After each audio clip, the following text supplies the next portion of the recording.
환난이나 공고나 박해나 기근이나 적신이나 위험이나 칼이 우리를 그리스도의 사랑에서 끊을 수 없습니다. 이는 우리 인생에 환난도 있고 곤고함도 있으며 박해도 있고 기근도 있다는 것입니다. 더불어 적신도 있고 위험도 있으며 칼도 있습니다. 하지만 우리가 두려워하지 않을 수 있는 이유는 이 모든 것이 우리를 그리스도의 사랑에서 끊을 수 없기 때문입니다. 우리가 강해서가 아니라 우리가 뛰어나서가 아니라 하나님께서 사랑하기로 작정하셨기 때문입니다. 그리고 그 사랑은 불변하기 때문입니다. 오늘도 우리를 향한 하나님의 사랑의 깊이를 느끼게 하시고 그 사랑으로 내게 맡겨주신 사람들을 끝까지 사랑하며 살아가게 하옵소서. 예수님의 이름으로 기도드립니다. 아멘. 찬송가 563장 찬송하시겠습니다.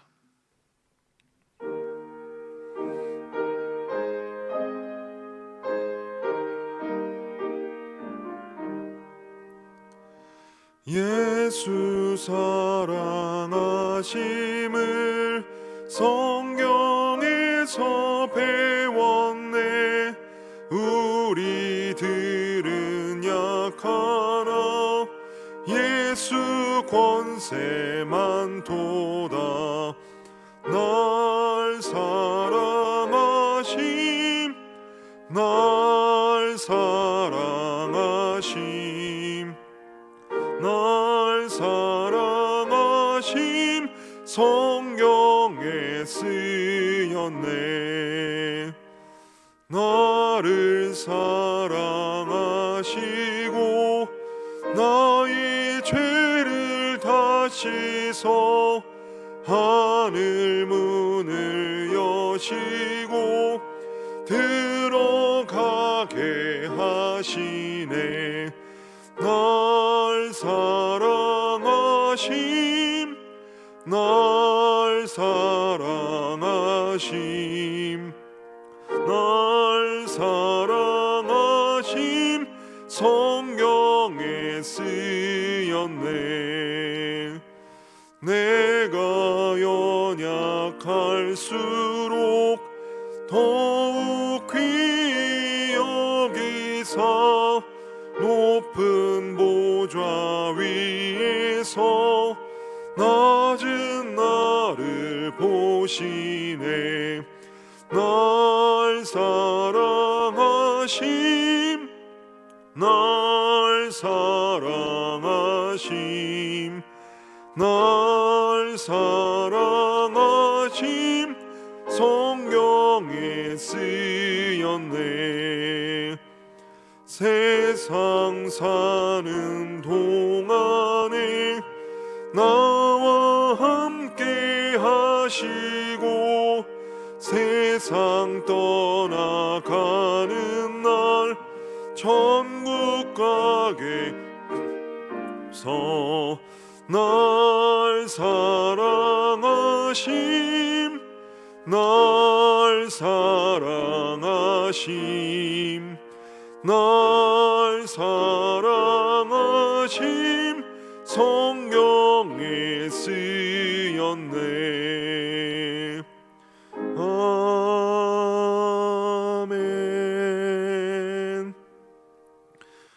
오늘 우리에게 주신 하나님 말씀은 요한복음 13장 1절에서 11절입니다. 신약성경 169면, 생명의 삶은 98에서 99면에 있습니다. 이제 하나님의 말씀을 봉독합니다.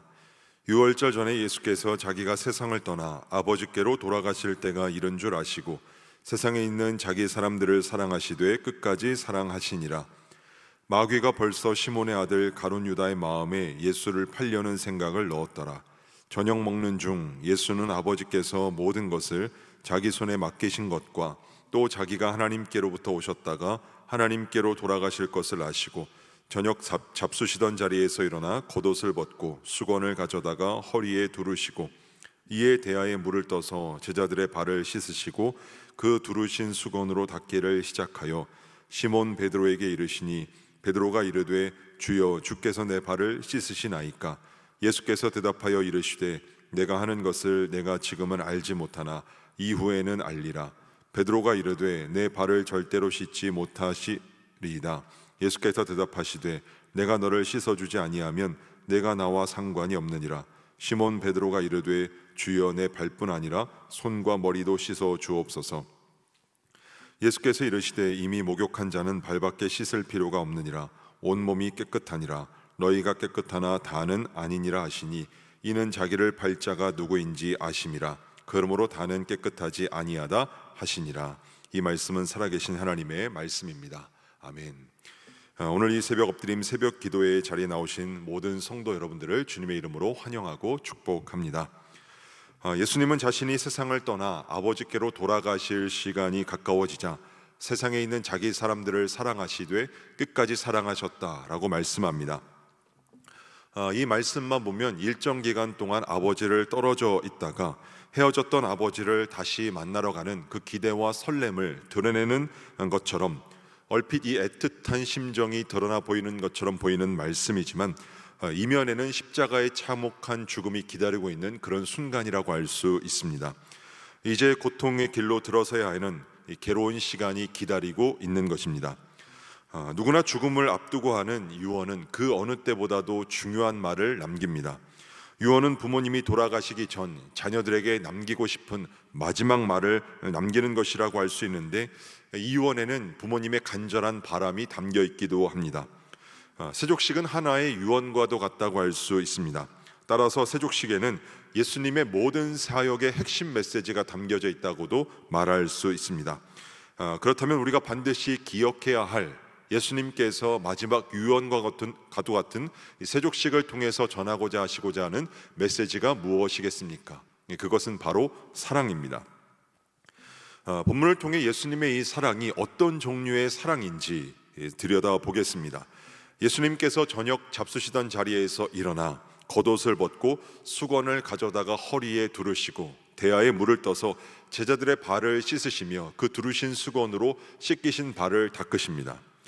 그런데 예수님께서 발을 닦으신 대상을 보십시오. 5절 말씀을 보면 그 대상은 제자들이었습니다. 그리고 이 제자들 중에는 가룟 유다가 있습니다.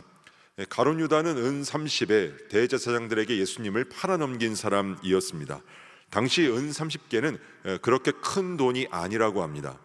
노예의 몸값이 이 정도라고 말하기도 하고 성인의 한 달 월급이 이 정도라고 말하기도 합니다.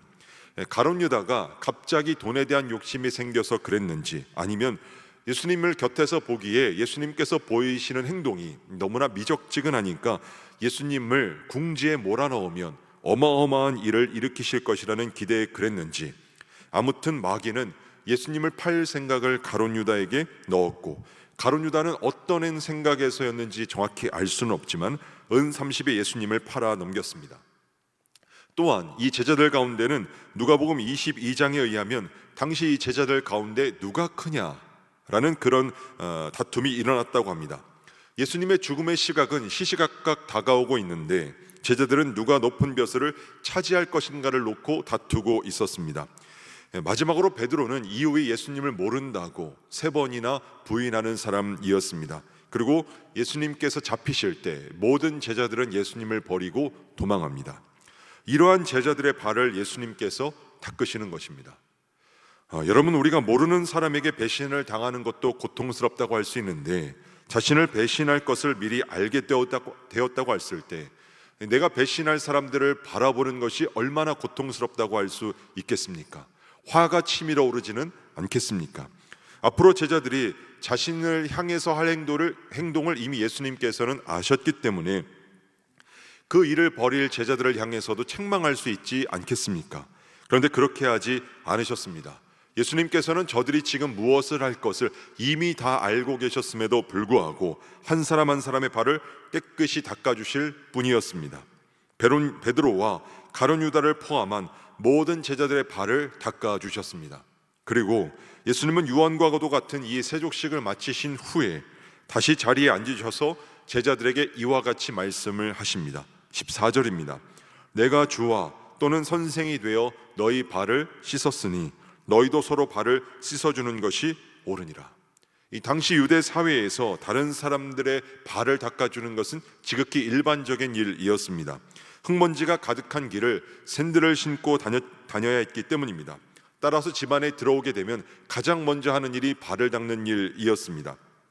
다만 자신 스스로 발을 닦는 것이 아니라 집안에 종이 있다면 종과 같은 낮은 사람이 주인이나 손님의 발을 닦아줍니다. 그러면 예수님께서 하신 이 서로 발을 씻어주라 말씀은 앞으로 나의 집에 들어오는 모든 사람들의 발을 종이 닦도록 하지 말고 너희가 닦아주라는 말씀일까요? 예수님의 말씀에 힌트가 있다고 할 수 있습니다. 분명 예수님께서는 서로 발을 닦아주라 이 말씀 이전에 내가 주와 선생이 되어서 너희 발을 씻어주었다라고 말씀하십니다. 예수님께서 행하신 것처럼 동일하게 행하라고 말씀하신 것이 우선이라고 알 수 있습니다.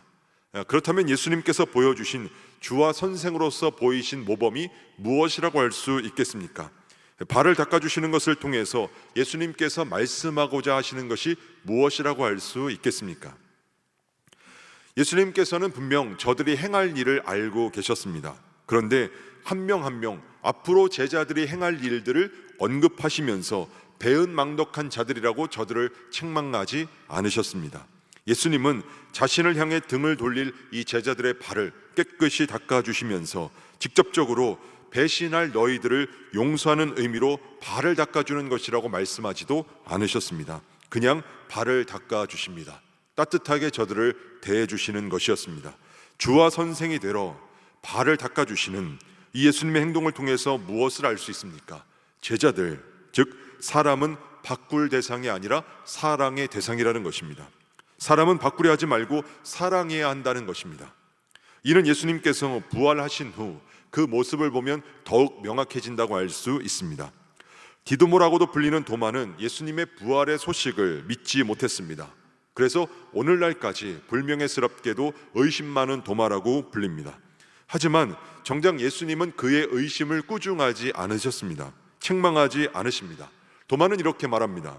내가 그의 손에 못자국을 보며 내 손가락을 그 못자국에 넣으며 내 손을 그 옆구리에 넣어보지 않고는 믿지 아니하겠노라 하니라. 이렇게 말합니다. 굉장히 단호한 어조로 말합니다. 이 순간을 그린 이 구에르치로라는 이 화가의 그림을 보면 실제로 도마가 기어코 예수님의 옆구리에 손을 넣는 장면을 묘사하기도 했습니다. 이런 도마에게 예수님은 이렇게 말씀을 하십니다. 내 손가락을 이리 내밀어 내 손을 보고 내 손을 내밀어 내 옆구리에 넣어보라.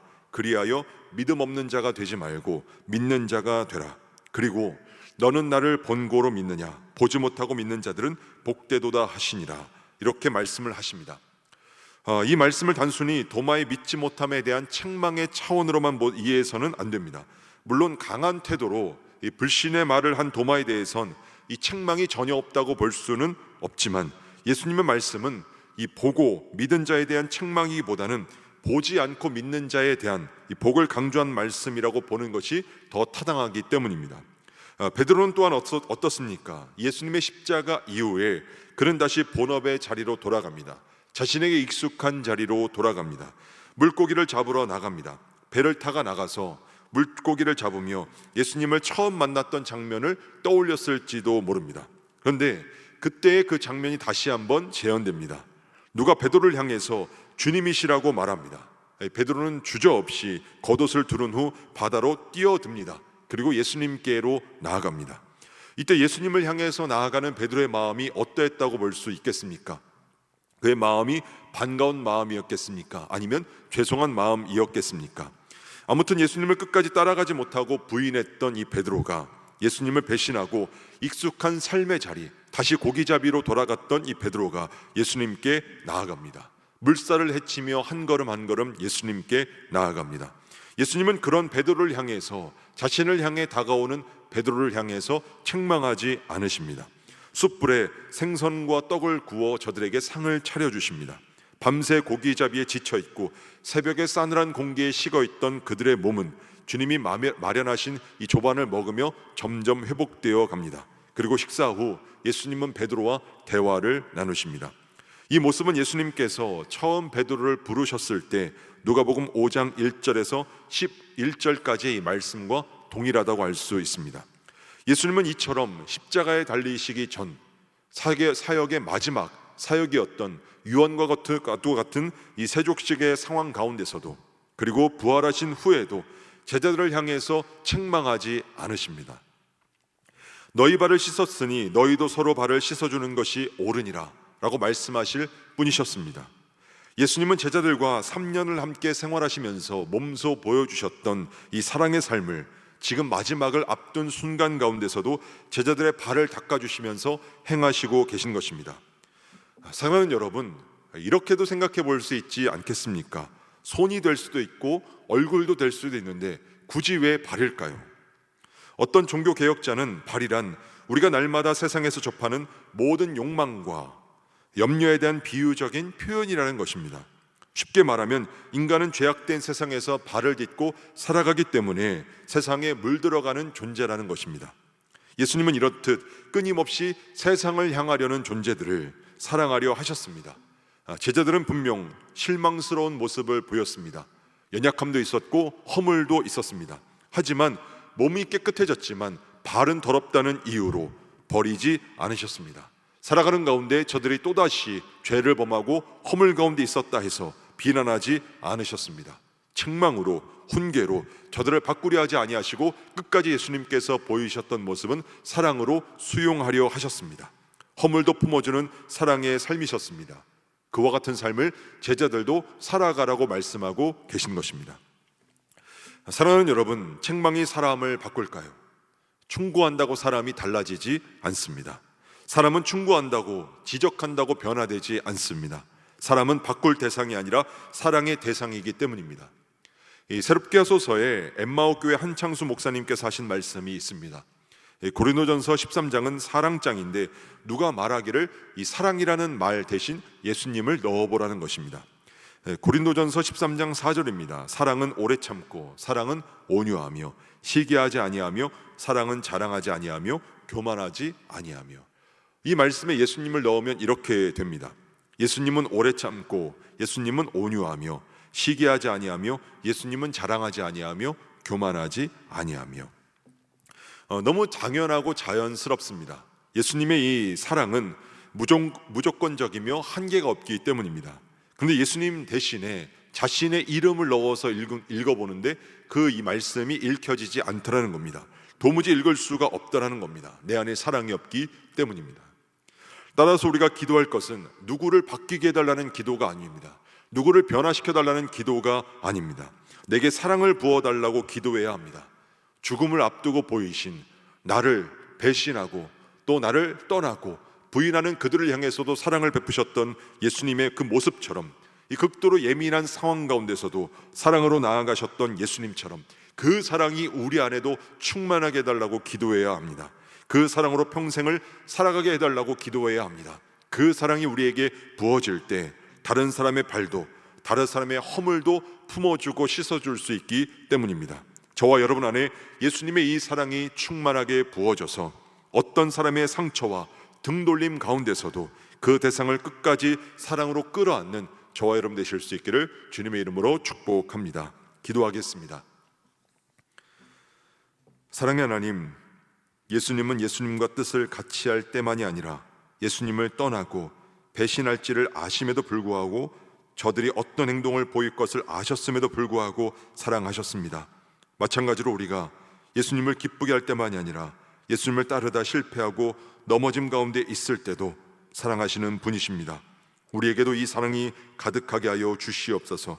사람을 바꾸려 하기보다 사랑으로 품을 수 있도록 우리 안에 그리스도의 사랑이 충만하게 하여 주시옵소서. 허요한 담임 목사님을 통해 죽어가는 영혼들이 살아나게 하시고 삶의 소망을 갖는 이들이 넘쳐나게 하옵소서. 서시는 강단마다 예배의 은혜가 넘치고 복음의 씨앗이 심겨진 곳마다 하나님의 때에 아름답게 열매 맺어 푸르른 그리스도의 계절이 오게 하옵소서.